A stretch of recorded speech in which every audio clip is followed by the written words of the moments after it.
J'ai appelé quelqu'un ici. Écoute bien, il faut être violent. Elle a dit que tout a commencé où? Il y a des personnes ici qui vont appeler leur patron, leur collègue, d'ici 6 mois. Tu vas t'avancer ici. Là, je te demande de t'avancer. Avance. Comment? Viens.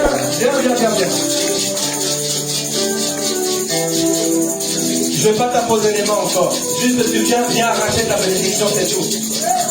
Pasteur, nous sommes les violents. Alléluia. Écoutez-moi bien, lorsque quelqu'un témoigne à chaque fois à l'église, il faut profiter de cette grâce-là. Il faut arracher. Alléluia. Il y en a marre d'autant qu'on est des cassos parce qu'on a la mauvaise couleur ou quoi que. C'est Dieu qui va nous remettre sur le rail.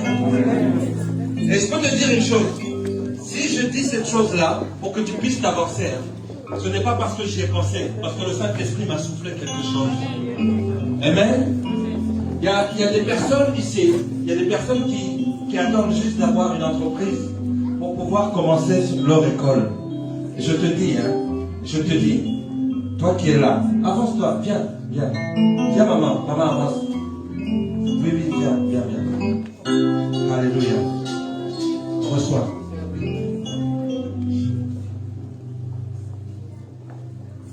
Tu vas dire, Seigneur Jésus, lève tes mains comme ça.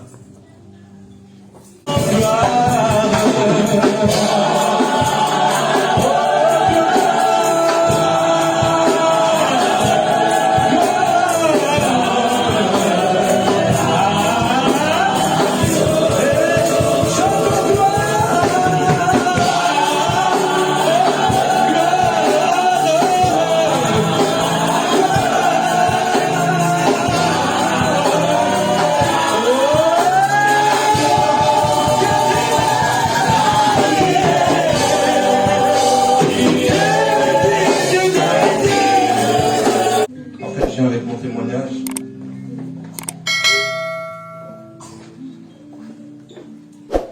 Je suis un garçon qui, voilà, j'ai été apporté du bled, si on peut dire. Et en fait, j'ai avec mon témoignage pour te montrer quelque chose, pour te dire quelque chose. Tant que tu respires, et tant que tu sais que tu as un Dieu,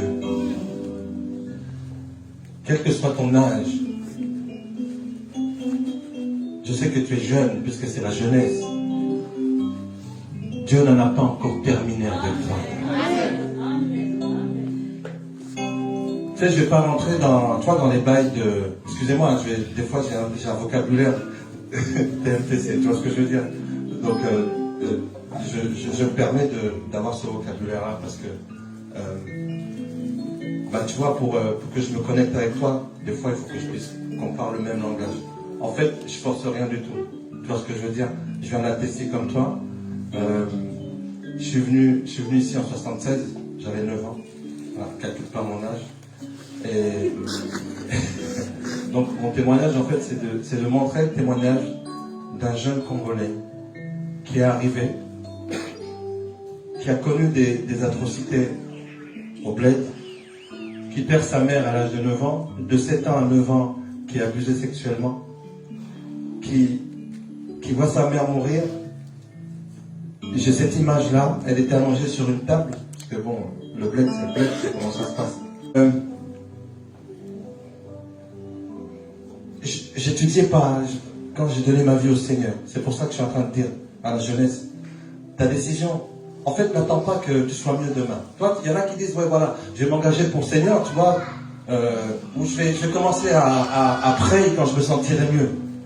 Eh bien, tu vas te rendre compte que, en fait, le temps passe, et en fait, tu t'engages pas vraiment dans ça. Et moi, en fait, j'ai commencé à m'engager vite. Opération mobilisation, c'est des vieux trucs. Hein. France Mission, c'est des vieux trucs, mais c'est là où j'allais, et j'ai commencé comme ça.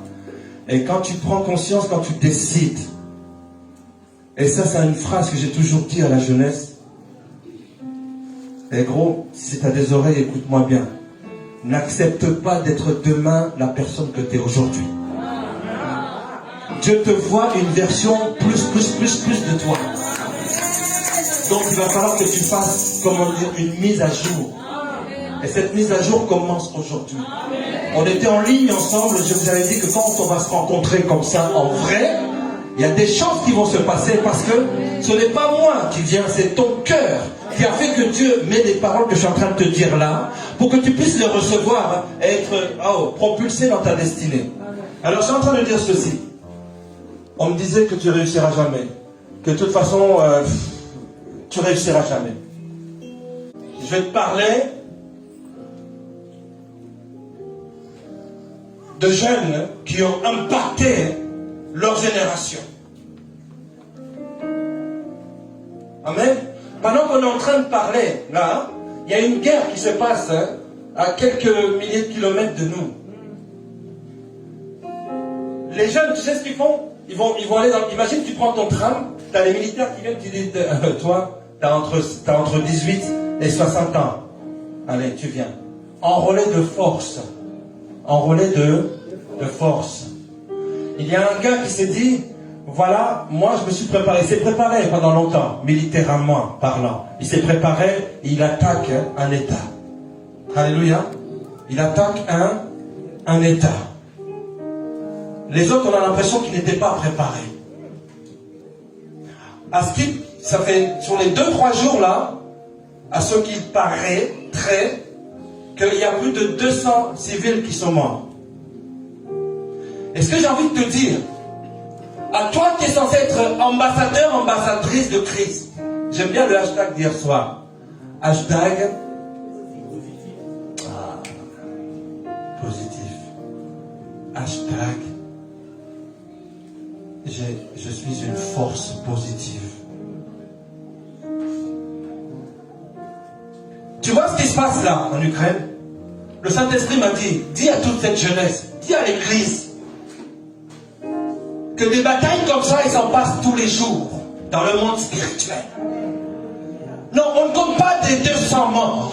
C'est des milliers de morts spirituelles. Alléluia. Des milliers. Joël chapitre 3, il dit, j'ai répandu de mon esprit sur toutes. Et il parle, il dit que vos fils vont prophétiser et vos jeunes gens auront des... Ok, dans les derniers temps, dis-moi, est-ce que tu penses que là on n'est pas dans les derniers temps? Nous sommes en plein dedans. On n'est pas dans les années 50 là. On n'est pas dans les années 50. On n'est pas dans les années... Alors dis-moi, je vais te poser une question. Dieu a dit, s'il a dit, c'est qu'il a déjà fait. Son esprit s'est répandu. Quelle est la dernière fois où tu as eu une prophétie? Quelle est la dernière fois où tu as... Non, pas tu as eu, parce qu'en général, tu vois, pasteur, on court pour chercher des prophéties. Pourquoi est-ce que tu vas chercher quelque chose que Dieu a déjà mis en toi?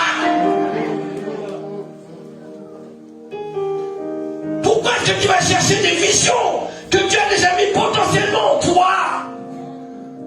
Où est la jeunesse? Où sont les ambassadeurs? Où sont les Daniel? Où sont les Méchach, Shadrach et Abednego? Où sont les Josué? Ah oui, la zik, ouais, dans le son. Tout le monde est dans le son, tout le monde est dans le spectacle, etc. etc. Et dites-moi, le réveil de l'église, est-ce que c'est juste? On est tous des musiciens. J'aime bien la musique. Mon fils est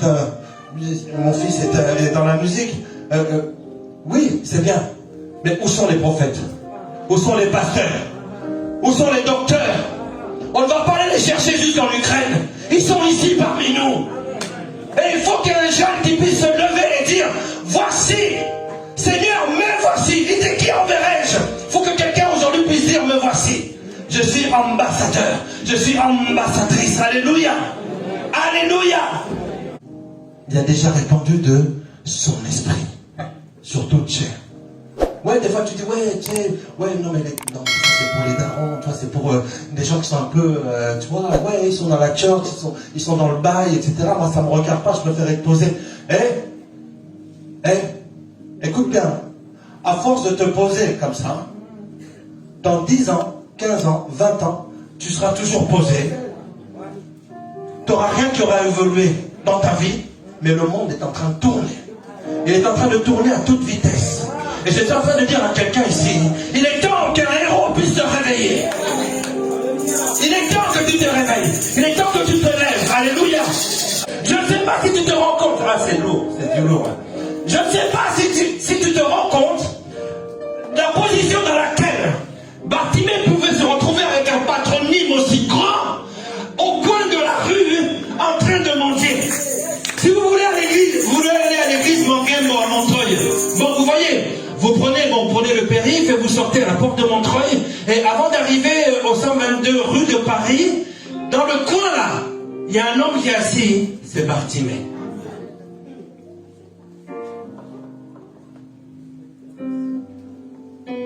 Satan savait que Bartimée avait en lui la semence de son père.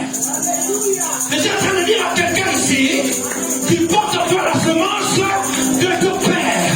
Tu es ambassadeur, ambassadrice d'un royaume. Un royaume, c'est un État qui est dirigé par un roi. Et là, vous avez une situation où vous avez un jeune homme qui n'est même pas guerrier. Il est berger. Il arrive. Tout le monde est en train de flipper. Tout le monde a peur. Il voit ce grand truc, ce grand géant, etc. Une fois que David eut terrassé Goliath, Saül lui a dit la question qu'il a posée. Abner, c'était son général des armées. Dis-moi, mon ami, ce jeune homme-là, de qui est-il le fils? Si vous lisez un petit peu avant, vous vous rappelez, lorsqu'il avait des démons qui venaient le tourmenter, qui allait jouer de la harpe? Lisez le chapitre 16, 17, 18. Lisez-le. Avant qu'il puisse arriver dans cette situation de guerre, il a dit à Abner, va chercher le fils d'un tel qui s'appelle un tel. Est-ce qu'il ne le connaissait pas? Est-ce qu'il ne connaissait pas son père? Il connaissait. Alors qu'est-ce qui s'est passé? Pourtant il avait des frères qui étaient là, les Eliab, tout ça, qui étaient là, des balèzes, des costauds, des guerriers. Mais il y a une chose que les gens ne comprennent pas en ce qui te concerne. Tu peux être dans une famille, avoir des frères et sœurs. Ah! Ce qui change entre toi et les autres, c'est que vous ne portez pas la même semence.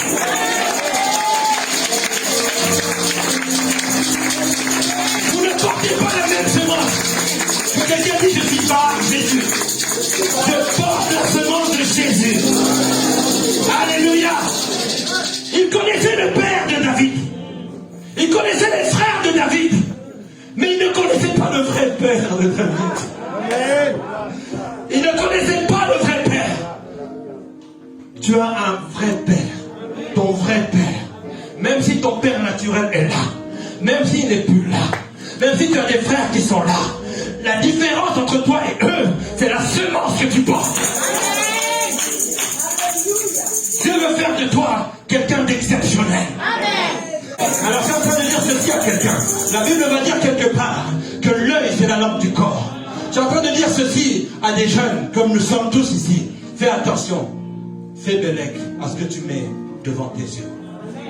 Il y a des images impures qui passent devant tes yeux.